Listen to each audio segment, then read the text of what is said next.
Hello বন্ধুরা, তো দেখো আজকেও কিন্তু বৃষ্টি হচ্ছে। প্রায় 1 মাস মতো বৃষ্টি হয়ে গেছে, রোদ্দুর হয়নি। তো আজকে একটু দুপুরবেলা রোদ্দুর বার হয়েছিল, কিন্তু বিকাল থেকে আবার বৃষ্টি শুরু হয়েছে।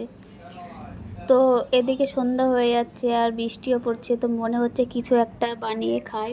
তো আমি চলে এসেছিলাম একটু বাইরে দোকানে, ছাতা মাথা দিয়ে বাইরে একটু দোকানে এসেছিলাম, একটু কিছু নিয়ে যাব বাড়িতে বানানোর জন্য আর কি। তো দেখো আমি দোকানে চলে এসেছিলাম, আর দোকান থেকে নিয়ে এসেছিলাম চিড়ে আর কাঁচা বাদাম। এখানে কিন্তু চিড়েটা কাঁচা।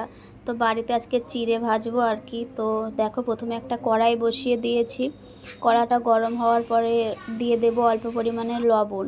আর দেখো আমি কিন্তু একটা জালির সাহায্যে চিড়েটা চেলেও নিচ্ছি, কারণ যে ময়লাগুলো আছে সেগুলো পড়ে যাবে আর কি। তো দেখো এদিকে আমি একটু কড়াই গরম হওয়ার পরে সামান্য লবণ দিয়েছি। আর চিড়েটাই তো লবণ দেওয়া থাকে না, একটু লবণ দিলে ভালো লাগে খেতে আর কি। না, তো দেখো আমি কিন্তু চিড়েগুলো সব চেলে নিয়েছি, তারপরে কিন্তু ভাজবো এখানে। আর এদিকে দেখো একটু চাও বসিয়ে দিয়েছি।